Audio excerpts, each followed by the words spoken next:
আজ শনিবার 25শে বৈশাখ 2026 সালের 9ই মে, বৃশ্চিক রাশি, বৃশ্চিক লগ্ন, স্করপিয়ন সাইন জাতক জাতিকাদের দিনটি কিন্তু মিশ্র প্রকৃতির অতিবাহিত হবে।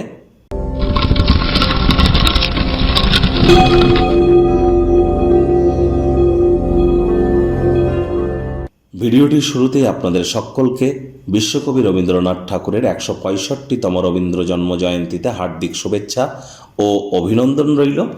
আর সাহিত্য মানসিকতা, সাহিত্য মানবিকতা এবং সাহিত্য মনন, এগুলি কিন্তু আমাদের চিন্তন চেতনা এবং আমাদের ব্যক্তিগত সমৃদ্ধির ক্ষেত্রে একটি গুরুত্বপূর্ণ ভূমিকা পালন করে থাকে এবং সিভিলাইজ সোসাইটি গঠন করার ক্ষেত্রে।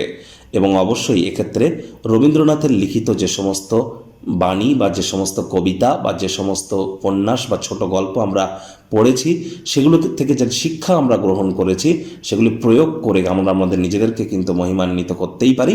আজ যেহেতু শনিবার, শনি মহারাজের বীজ মন্ত্র ওম প্রাং প্রিং প্রং শনিশ্চরায় নামা সন্ধ্যাবেলার সময় আপনারা 108 বার জপ করুন, অত্যন্ত উপকৃত হবেন। শনি মহারাজের কিন্তু যেহেতু উনি কর্মফলদাতা, ন্যায়াধীশ, দণ্ডাধিকারী, তাহলে অ্যাকচুয়ালি কিন্তু কোনো প্রতিকার হয় না। এজন্য অবশ্যই আপনারা শনি মহারাজের মন্ত্র তো জপ করুন, কিন্তু সবথেকে গুরুত্বপূর্ণ যে বিষয়টি সেগুলি হলো ধর্মপ্রাণ, কর্মনিষ্ঠ, মাতৃভক্ত হওয়া, বাসি খাদ্য খাবার না খাওয়া, হাইজিন মেনটেন করা, সময়ের কাজ সময়ে করা, শ্রমিক সম্প্রদায় এবং বয়োজ্যেষ্ঠদেরকে সেবা করা, এবং যতটা সম্ভব আপনার নিজের দিক থেকে আপনি নিজে সৎ থাকতে পারেন। শনিবার করে সরিষার তেল বেগুন খাবেন না, শনিবার করে সরিষার তেল বেগুন লবণ লোহা কিনবেন না, আর শনিবার করে কখনো সাদা রঙের বস্ত্র পরিধান করবেন না। ভাগ্যমিটার আজ আপনাদের বলছে 6/10, ভাগ্য আপনাদের অনুকূলেই থাকবে। প্রেম, দাম্পত্য, কর্মজাগতিক ক্ষেত্রে আপনাদেরকে একটু সাবধানতা অবলম্বন করেই চলতে হবে। আত্মবিশ্বাস, শক্তি উভয়ই কিন্তু আজ বেশি থাকবে। কায়িক পরিশ্রম হলেও শরীর মনে সতেজতা এবং তরতাজাই আপনারা অনুভব করবেন। অর্থগত ব্যাপারে আয় ইনকাম বাড়বে। নতুন উদ্যোগ পরিকল্পনার পাশাপাশি নতুন নির্মাণ কার্যের শুরুয়াতও আজ করা যেতেই পারে।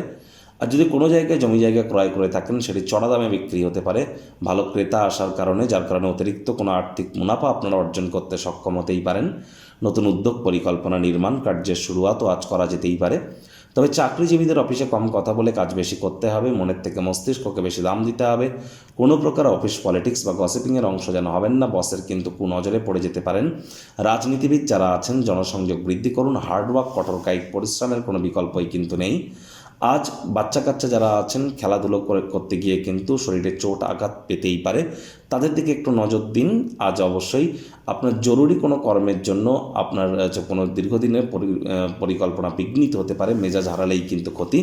সারাটা দিন বিরক্ত হওয়ার পরিবর্তে লিটারেচার, সাহিত্য, ম্যাগাজিন বা মনের পছন্দসই গান শুনুন। ইন্টারনেট অফ থিংসের মধ্য দিয়ে ব্লগিং, পডকাস্টিং করে বা ব্লগ পোস্ট করে আপনারা সময় কাটান। এটি আপনাদেরকে মানসিক প্রফুল্লতা প্রদান করবে। শিক্ষার্থী বিদ্যার্থীদের পড়াশোনায় মনোযোগ আরও বৃদ্ধি করতে হবে।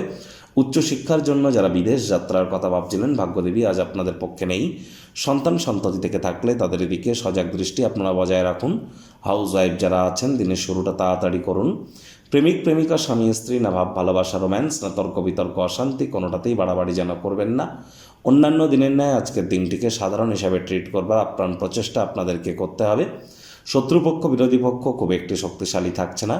পরিবার পরিজন, নিকটে স্থানীয় ব্যক্তিবর্গ, বন্ধু স্বজন, সকলের সাথেই ভাব ভালোবাসা বাড়বে। গৃহের পরিবেশ শান্তিপূর্ণ, নির্ঝঞ্ঝাট পরিগণিত হবে। আজ আপনাদের উচিত দিনটিতে ওয়েট অ্যান্ড ওয়াচ পলিসি গ্রহণ করা।